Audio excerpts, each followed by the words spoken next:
Welcome to this video on the Zenwara channel. My name is Sri Satguru Buddha Rawa Bhagwan. As the Adi Satguru, today I tell you the tale of Luang, Phor, Sothorn. So, for those who know of Luang, Phor, Sothorn, this is a statue of Buddha in Thailand, in Nam Luang, and it is at a temple called Wat Sothorn Wararam Worawihan. So as you can see, there is the name Wara in the name of the temple. And there is a statue there in that temple which is worshipped by many people around the world and is one of the most popular shapes and forms for Thai amulets. I actually also wear a statue of Luang or Sothorn amulet. So it is a very popular statue of Buddha. Thailand's a very interesting land, and it's a land of Buddhism, but a very peculiar type of Buddhism, which is often laced with very dark elements as well, such as demonic influences and very powerful and dark beings mixed, intertwined in the Buddhism there. It is a very, very interesting and beautiful land, and the history and magic of the land is very strong, as are the spiritual practitioners and magical practitioners of that land. So today's video is a shout out to Thailand, which I would very much like to visit one day. And when I say shout out, I mean a way of showing love to Thailand and the stories of Thailand, where today I will tell the tale and story of Luang, Phor, Sothorn, as the story really took place, spoken exactly, the truth exactly as it is told, of the story from the storyteller himself. So this is an interesting tale, because in this interesting tale there is actually an avatar of Shiva in the tale. So I will tell you the tale of Luang, Phor, Sothorn, but first I will tell you a little bit of the background. Amulets of Luang, Phor, Sothorn are known for many different qualities. Some of them possess one quality, two quality, or three quality even, although it is very rare to find one that has more than three qualities, because of the complexity of constructing the amulet.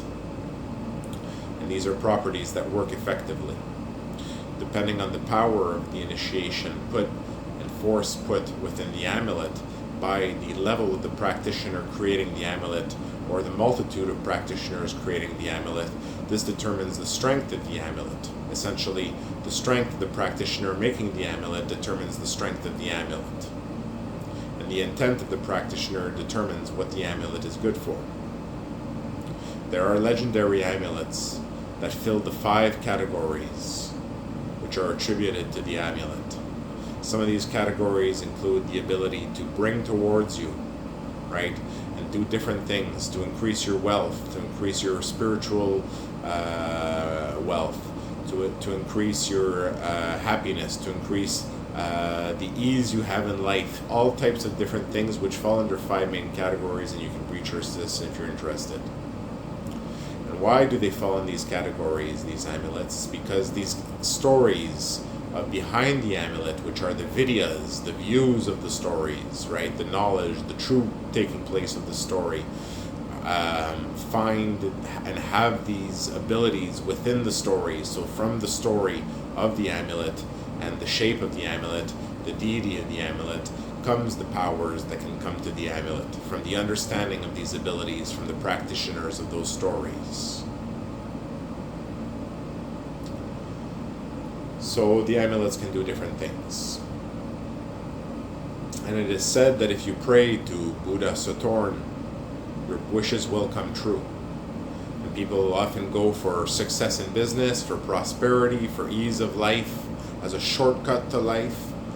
They go often for physical gains, even more sometimes than spiritual gains. So it is known as something that helps you in your life, to have an amulet of Buddha Sothorn, Luang Phor Sothorn. And there's a history behind the name, and there's a history behind the story. And we're going to tell the story today to add to the wonderful tales of Thailand.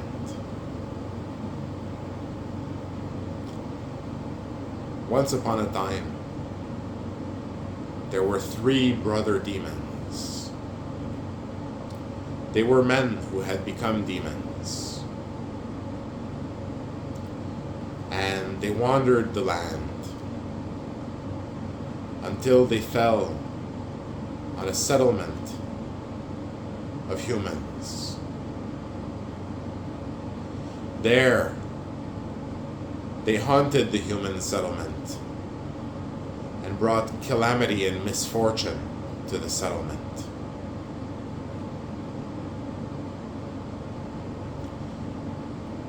The villagers of the settlement became ruled by these demons, who had them under their thumb. And there was one intelligent and wise inhabitant of the village. Someone with power who was there.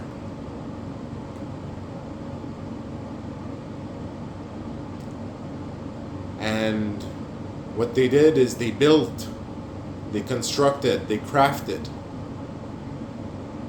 3 beautiful statues of Buddha.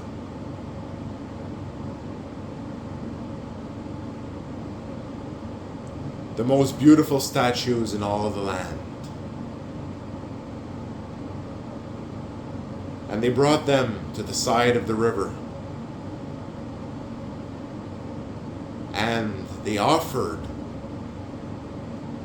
the 3 beautiful statues to the 3 demons, the 3 demon brothers, which were terrorizing the land, ruling over it.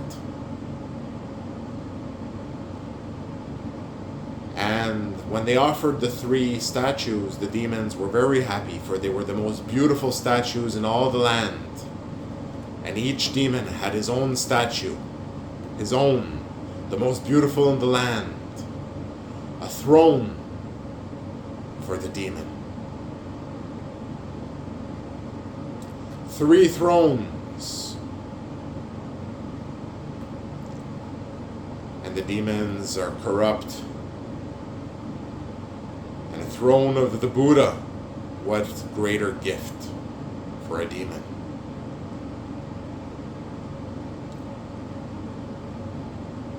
So the demons went to sit on the throne, and then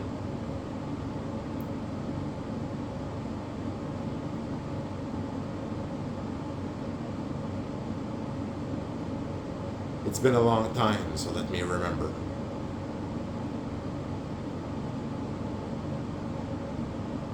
And then the wise man of the village told the demons.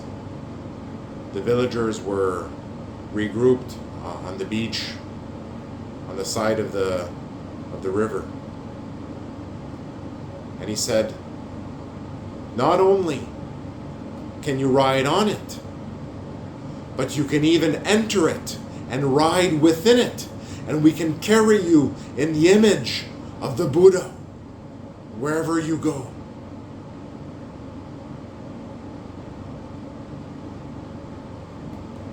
Now, my memory might be a little bit fuzzy on the exact words at that point, but that's essentially what was said.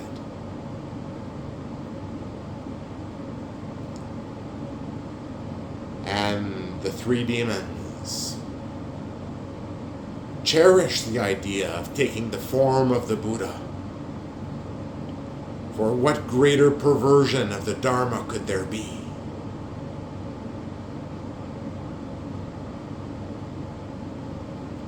So the demons entered into the statues. And right away, the wise man of the village locked them up in the statue with magic.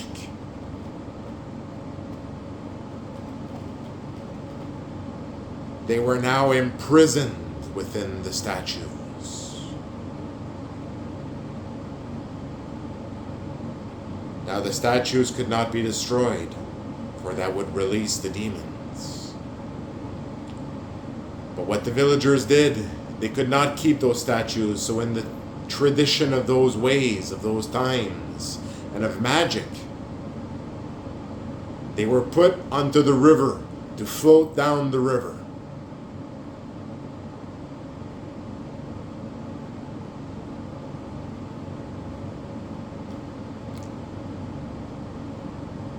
And these statues floated down the river to other lands, other people, to become their problem.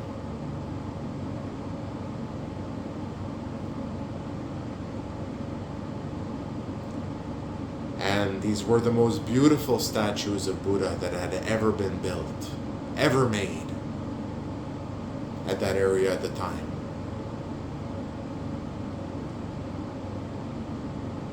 And the statues floated down the river. And the story goes, and this is how it took place, that they ended up in 3 different places. The 3 demons separated, locked within their statues.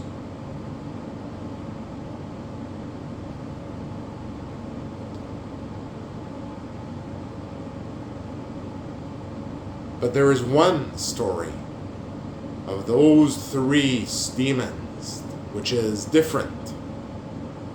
It was not just taken from the river by the people on the side of the river and enshrined as a beautiful statue of Buddha, with a demon incidentally stuck within it.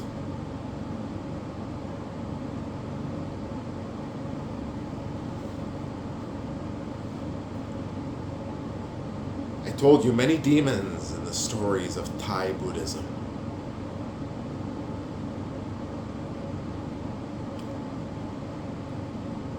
And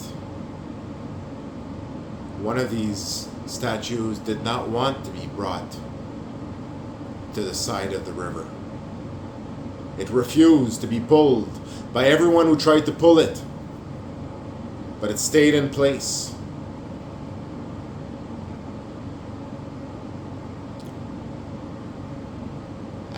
This is the statue of Luang, Phor, Sothorn. What happened at the time, and I was there,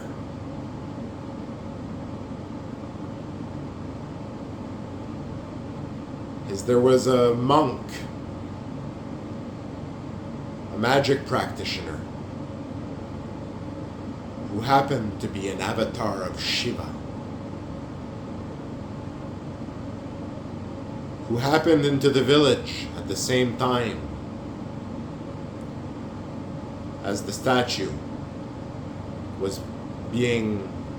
had arrived on the shore of the river there.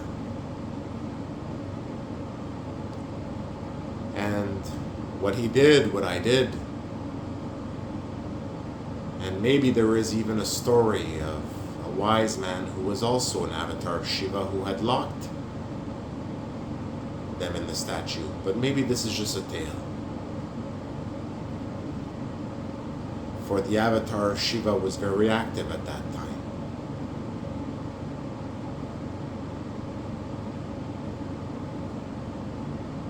And Shiva was often invoked for assistance.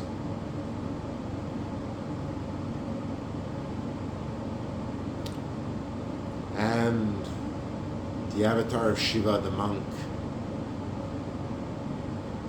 had a young kid, a young, in shape kid, carry and tie a little rope to tie around the wrist of the Buddha statue.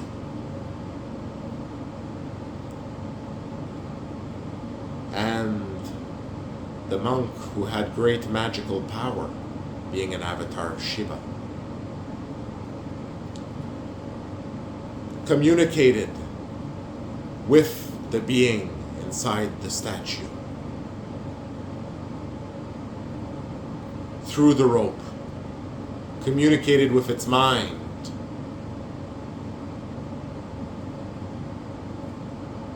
and told it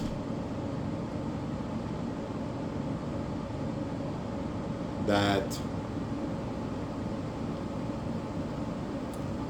it would be exalted and worshipped in exchange for it coming to shore and protecting the land and bringing plenty to the land and bringing in people to the city around it and protecting them in their business and their wealth by bringing plenty to the land and the people and growing the city around them, by growing the story of Thailand.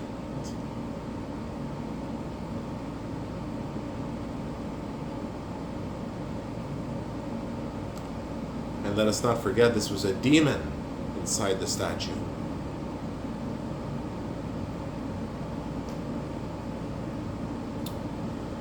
And the demon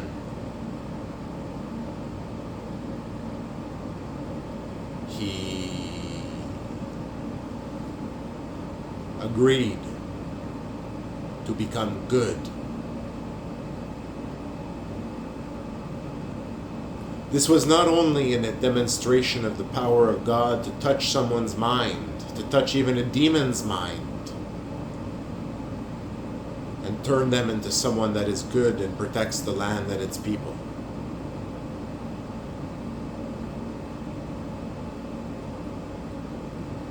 It was also a demonstration of God telling the demon what he had done,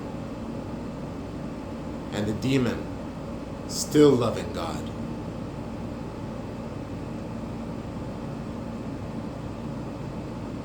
For it is a blessing to receive the love of God.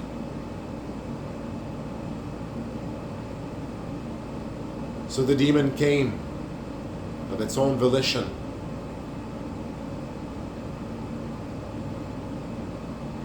the strongest of the three brothers,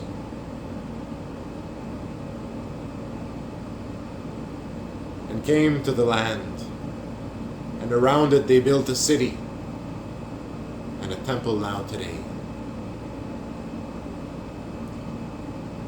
But this demon is not your average demon. This demon, who happens to be a drought demon, from which the ability to give plenty or also to take away plenty. For Luang, Phor, Sothorn is also approached for many occult things. But he is approached with faith as well, from those who believe in the Buddha Sothorn. And in this way, a being that was once a simple demon, although a powerful one of drought, became a deity of Buddhism because he chose the love and light of God. Because he chose the love and light of the Buddha.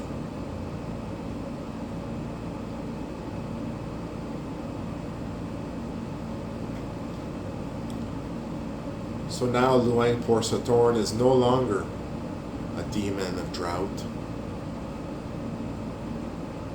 He is a deity of Buddhism. And not only that, the reason his story got so much attention by an avatar of Shiva is because he was destined for great things. A demonstration of the power of the Buddha and of Buddhism,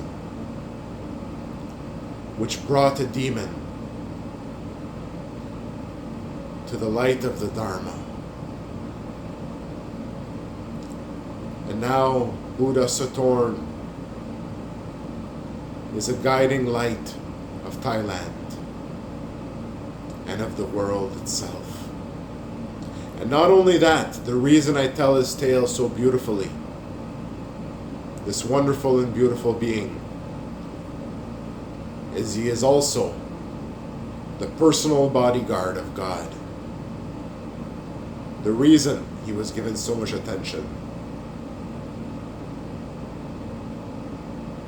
He is the attendant of God, the personal attendant, protector of God and his family. One of them. A demon deity of the Dharma. A protector of the Buddha. Buddha Sothorn.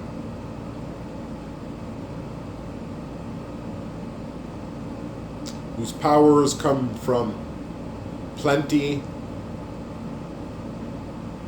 and the opposite of plenty. From prosperity and the opposite of prosperity.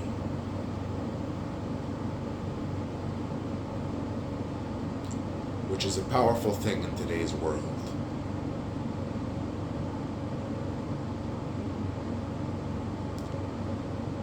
He has also many other powers, and the video of that story has many powers as well.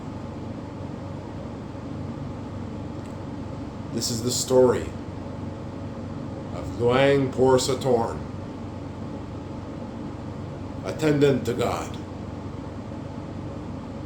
and a protector deity of Buddhism. May you always live in the light.